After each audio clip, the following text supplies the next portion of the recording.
Good morning प्यारे बच्चों, मैं हूं राजेश रावत। स्वागत करता हूं आप सभी का आपके अपने चैनल रावत मैथ्स पर। प्यारे बच्चों, आज हम स्टार्ट करने जा रहे हैं कक्षा 11 11th क्लास का चैप्टर नंबर 1, जिसका नाम है सेट्स। हिंदी में बोलते हैं समुच्चय। सेट्स हिंदी में बोलते हैं इसे समुच्चय। सबसे पहले हम बात करते हैं कि समुच्चय बोलते किसको हैं। तो चैप्टर की शुरुआत करने से पहले मैं चाहूँगा, यदि आप इस चैनल पर पहली बार पधारे हैं और अभी तक आपने चैनल को सब्सक्राइब नहीं किया है तो कृपया चैनल को सब्सक्राइब करें। वीडियो को देखने के बाद में लाइक और शेयर करना मत भूलिएगा, ठीक है। तो देखिएगा, सबसे पहले हम बात करते हैं समुच्चय की कि समुच्चय बोलते किसको हैं। प्यारे बच्चों, समुच्चय बोला जाता है संग्रह को, कलेक्शन को। किन्हीं वस्तुओं का कोई संग्रह है तो उस संग्रह को हम समुच्चय बोलेंगे। कब? हर संग्रह को हम समुच्चय नहीं बोलेंगे। एक ऐसा संग्रह होना चाहिए जो वेल डिफाइंड होना चाहिए। वस्तुओं का एक ऐसा कलेक्शन होना चाहिए, एक ऐसा संग्रह या समूह होना चाहिए जो वेल डिफाइंड हो, सुपरिभाषित हो। उस संग्रह को हम समुच्चय बोलेंगे। पहले परिभाषा लिखिए, उसके बाद में समझते हैं इस बात को। लिखिएगा सबसे पहले सेट्स की परिभाषा। सेट्स बोलते किसको हैं, समुच्चय बोलते किसको हैं? तो लिखिएगा वस्तुओं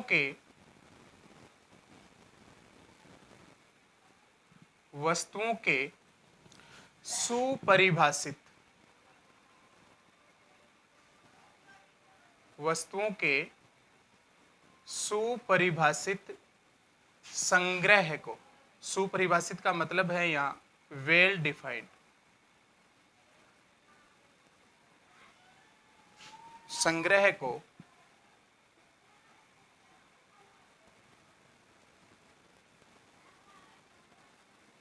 समुच्चय कहते हैं।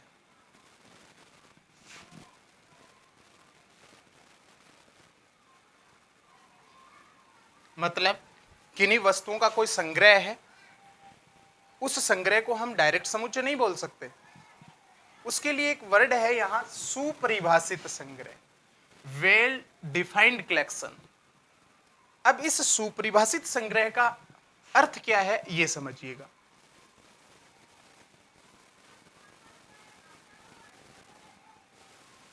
सुपरिभाषित संग्रह,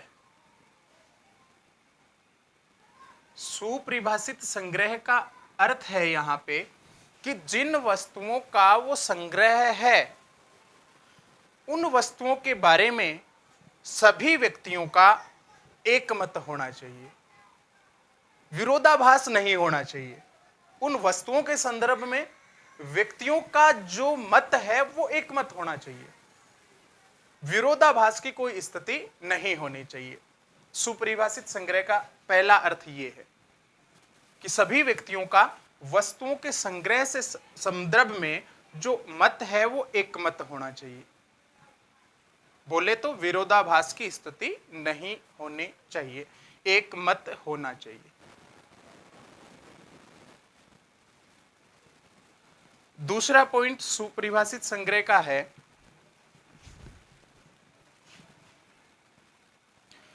कम से कम संग्रह में जो वस्तुएं हैं, उन वस्तुओं में कम से कम एक गुण उभयनिष्ठ होना चाहिए।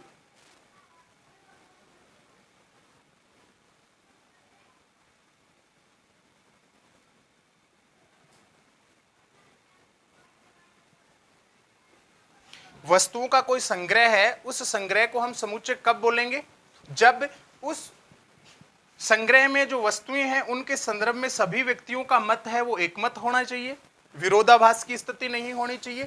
दूसरा पॉइंट है, उन वस्तुओं के संग्रह में कम से कम एक गुण उभयनिष्ठ होना चाहिए। फॉर एग्जाम्पल, अगर मैं बात करूं राजा दशरथ के पुत्रों का संग्रह, तो राजा दशरथ के पुत्रों के संग्रह की अगर बात करूं तो राजा दशरथ के 4 पुत्र थे, राम, लक्ष्मण, भरत और शत्रुघ्न।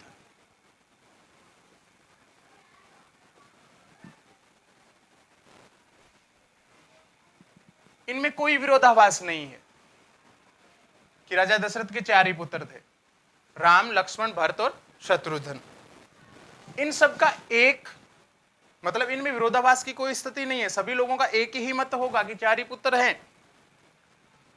कम से कम एक गुण उभयनिष्ठ भी होना चाहिए। तो इन सब का एक गुण उभयनिष्ठ है, क्या कि ये राजा दशरथ के पुत्र है।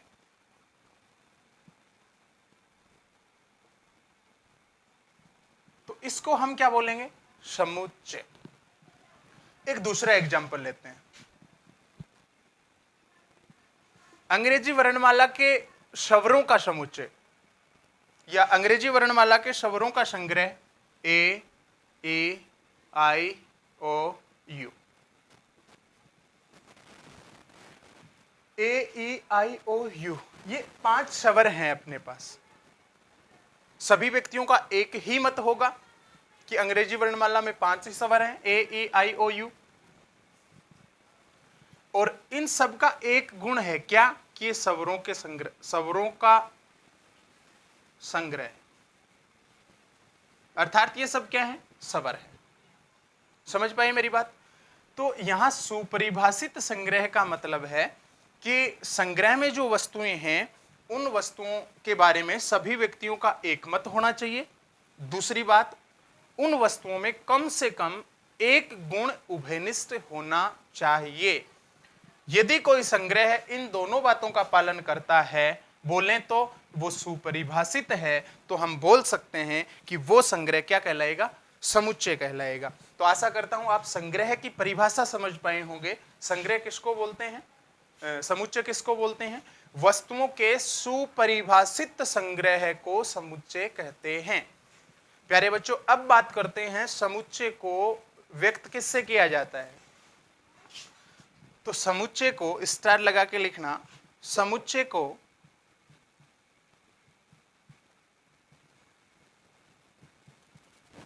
अंग्रेजी वर्णमाला के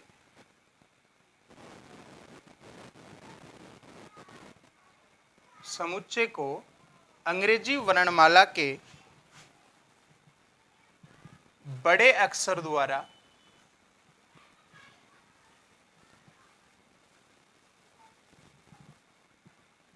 व्यक्त किया जाता है।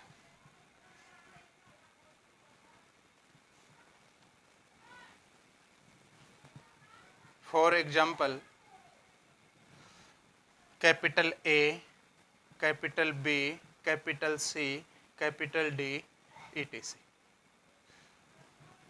अंग्रेजी वर्णमाला का कैपिटल लेटर, कोई भी कैपिटल लेटर ले सकते हो, ए, बी, सी, डी होना चाहिए कैपिटल। इससे आप समुच्चय को, सेट्स को व्यक्त करोगे। जैसे अंग्रेजी वर्णमाला के स्वरों का समुच्चय आप लिखोगे तो इसको हम व्यक्त कर देते हैं, मान लो ए से, कैपिटल ए इज इक्वल, ये समुच्चय को दर्शा रहा है कैपिटल ए। यहां ए, ई, आई, ओ, यू। दूसरी बात, एक खास बात तो ये थी कि समुच्चय को अंग्रेजी वर्णमाला के बड़े अक्षर द्वारा व्यक्त किया जाता है। दूसरी बात, समुच्चय के जो अवयव होते हैं, अब बात करते हैं समुच्चय के अवयव क्या होते हैं। तो समुच्चय जिन वस्तुओं का संग्रह है ना, समुच्चय के अंदर जो जो वस्तुएं हैं उन वस्तुओं को बोला जाता है, या अगर समुच्चय अक्षरों का है तो उन अक्षरों को क्या बोलेंगे हम? समुच्चय के अवयव बोलेंगे। और समुच्चय के अवयव को सदैव, जैसे यहाँ ए, ई, आई, ओ, यू, ये क्या है? ये समुच्चय के अवयव हैं। और समुच्चय के अवयव को हमेशा लिख लीजिएगा, यहां लिख लो स्टार लगा के, समुच्चय के अवयव को समुच्चय के अवयवों को अंग्रेजी वर्णमाला के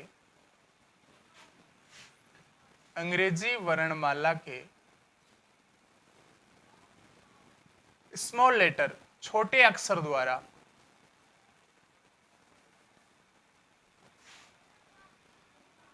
व्यक्त किया जाता है।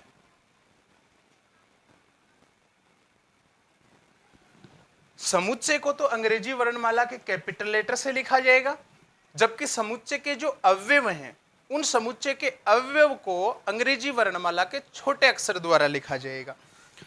तीसरी विशेष बात इसमें यह है, तीसरी विशेष बात क्या है? पहली विशेष बात तो यह थी कि समुच्चय को अंग्रेजी वर्णमाला के कैपिटल लेटर से लिखना है।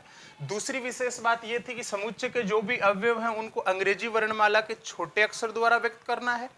और तीसरी विशेष बात क्या है? इन अवयवों को, समुच्चय के अवयवों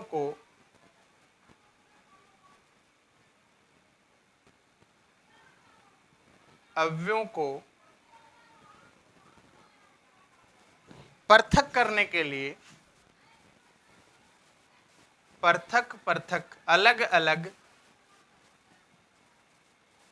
करने के लिए उनके बीच में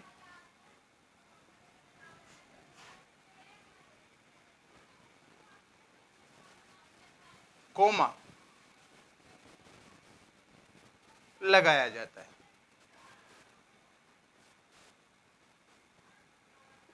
जैसे राजा दशरथ के 4 पुत्र थे, राम, लक्ष्मण, भरत, शत्रुघ्न। इनको अलग अलग दर्शाने के लिए इनके बीच में क्या लगा हुआ है? कोमा। तो ये अवयव हैं, इन अवयवों को पृथक पृथक करने के लिए इनके बीच में किसका उपयोग करेंगे? हम कोमा का उपयोग करेंगे। पॉइंट नंबर 4, विशेष बात यह है कि ये जो कोमा लगाने के बाद में जो अवयव लिखे गए हैं उन सबको आप मजले कोष्ठक में बंद करेंगे। समुच्चय के सभी अवयवों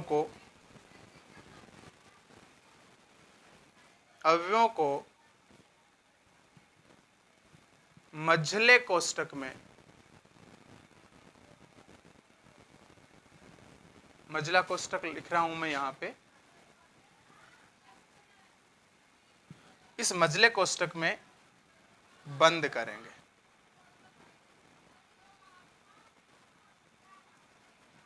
ओके। पांचवी विशेष बात है कि इसमें क्रम का कोई महत्व नहीं होता।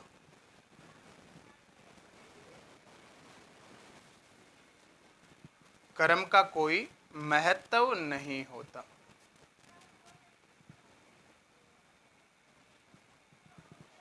कोई अवयव कहीं लिखा जा सकता है, पहले बाद में। फॉर एग्जाम्पल, वही उदाहरण ये मैं ले रहा हूं, अंग्रेजी वर्णमाला के स्वरों का समुच्चय, capital A, I, E, O, you, कि ई है वो आई से पहले आएगा, आई है वो ई के बाद में आएगा, ये कोई जरूरी नहीं है। अर्थात यहां इस समुच्चय की बात करें तो समुच्चय में क्रम का कोई महत्व नहीं है, कोई अवयव पहले या बाद में लिखा जा सकता है। समझ में आई मेरी बात? ये तो बात हुई समुच्चय की।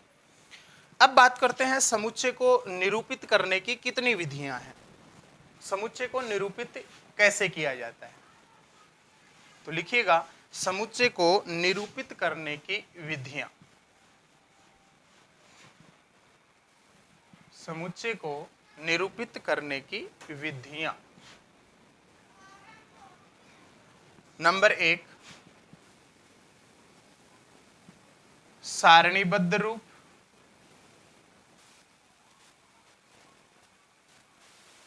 सारणीबद्ध रूप या रोस्टर रूप,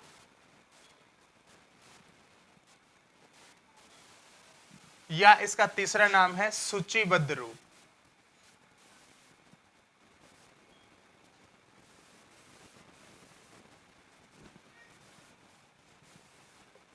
समुच्चय को निरूपित करने की, समुच्चय के निरूपण की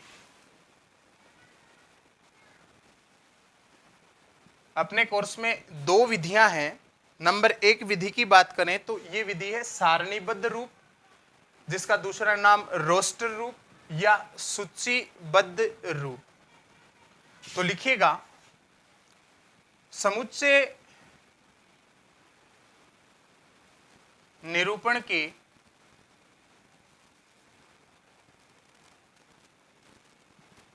इस विधि में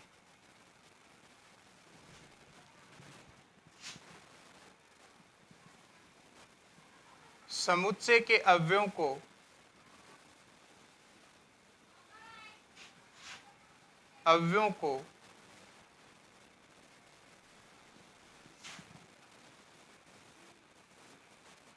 पृथक पृथक लिखकर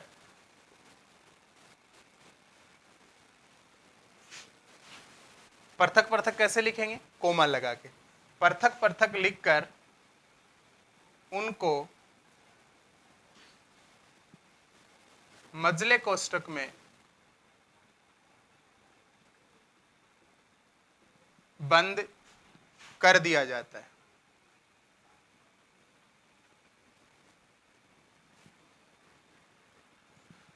ये होता है रोस्टर रूप। रोस्टर रूप में क्या होता है? समुच्चय के जो अवयव हैं उन अवयवों को पहले पृथक पृथक करेंगे कोमा लगा करके, और उसके बाद में उन अवयवों को एक मजला कोष्ठक में बंद कर देंगे। और समुच्चय को किससे लिखेंगे? अंग्रेजी वर्णमाला के कैपिटल लेटर से।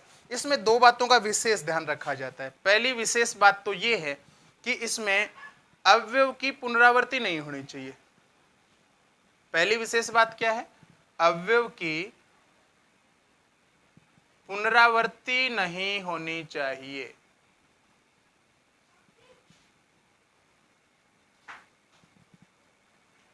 दूसरी विशेष बात इसमें यह है कि इसमें क्रम का कोई ध्यान नहीं रखा जाता। क्रम का कोई महत्व नहीं है।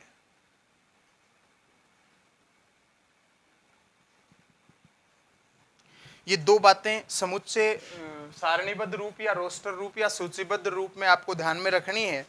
इसमें क्या किया जाता है? समुच्चय के जो अवयव होते हैं उनको पृथक पृथक दर्शाने के लिए उनके बीच में कोमा लगा देंगे।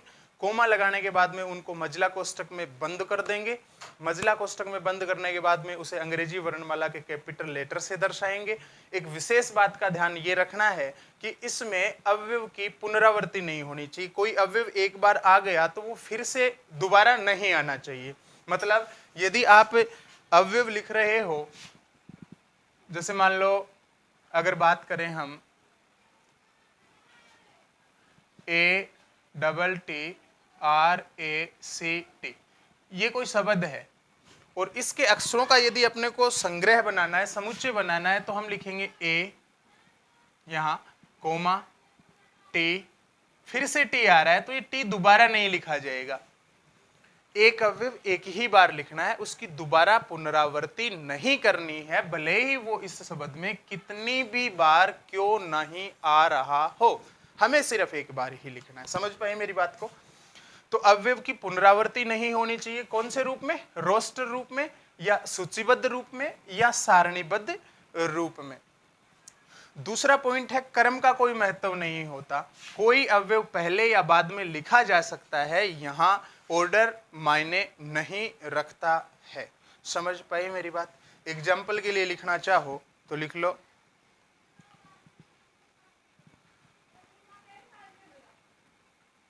प्राकृत संख्याओं का समुच्चय 1 2 3 4 5 अप टू चलता रहेगा। दूसरा एग्जाम्पल, सम संख्याओं का समुच्चय 10 तक की सम संख्याओं का समुच्चय यदि अपने को लिखना है, सम प्राकृत संख्याओं का समुच्चय, मैं 20 से लिख देता हूं, 2 4 6 8 10। ये सम 10 तक की सम प्राकृत संख्याओं का समुच्चय है। सबके बीच में कोमा लगा हुआ है, मजले कोष्ठक में बंद कर दिया। कोई भी अवयव है वो दोबारा नहीं आ रहा, मतलब किसी अवयव की पुनरावृत्ति नहीं हो रही, और क्रम का कोई महत्व नहीं है। मतलब यहाँ 6 तीसरे नंबर पे लिखा हुआ है, यहाँ आप 6 पहले भी लिख सकते हो, 2 आप यहाँ लिख सकते हो। मतलब यूं लिख सकते हो इसे आप 6, 4, 2, 8, 10, मतलब इसमें क्रम मायने नहीं रखता है। समझ पाए इतनी बात। उसके बाद में लिखिएगा नंबर 2, दूसरी विधि क्या है निरूपण की? दूसरी विधि है समुच्चय निर्माण रूप। समुच्चय निर्माण रूप नंबर 2, दूसरी विधि है समुच्चय निरूपण की। समुच्चय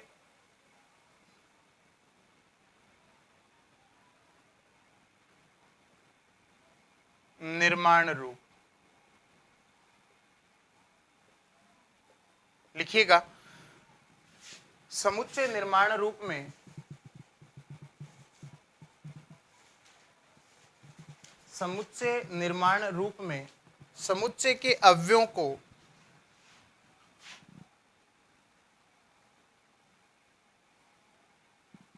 समुच्चय निर्माण रूप में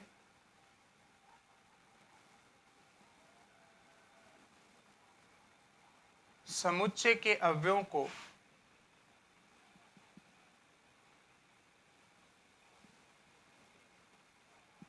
प्रत्येक x द्वारा व्यक्त किया जाता है। व्यक्त किया जाता है। उसके बाद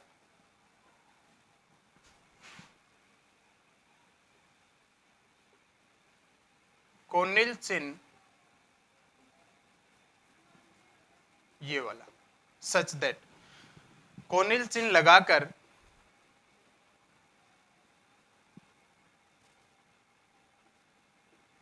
उसके विशेष गुण को, किसके विशेष गुण को? x के, उसके या x के विशेष गुण को लिखा जाता है और फिर मझले कोष्ठक में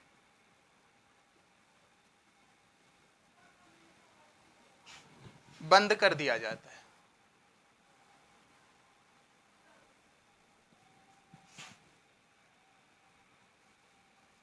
फॉर एग्जाम्पल, अगर स्वरों का समुच्चय लिखना है अपने को अंग्रेजी वर्णमाला के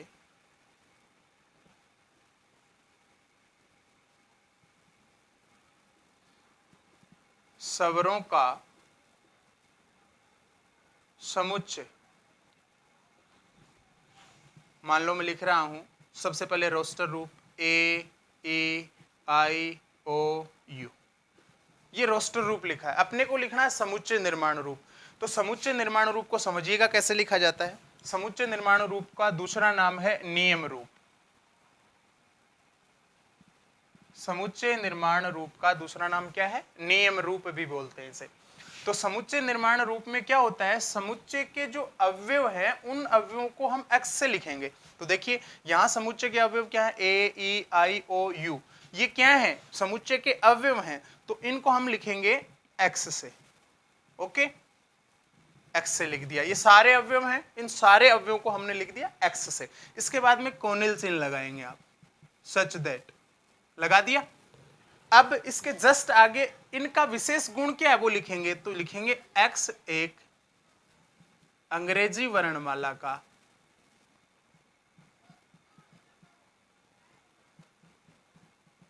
स्वर है।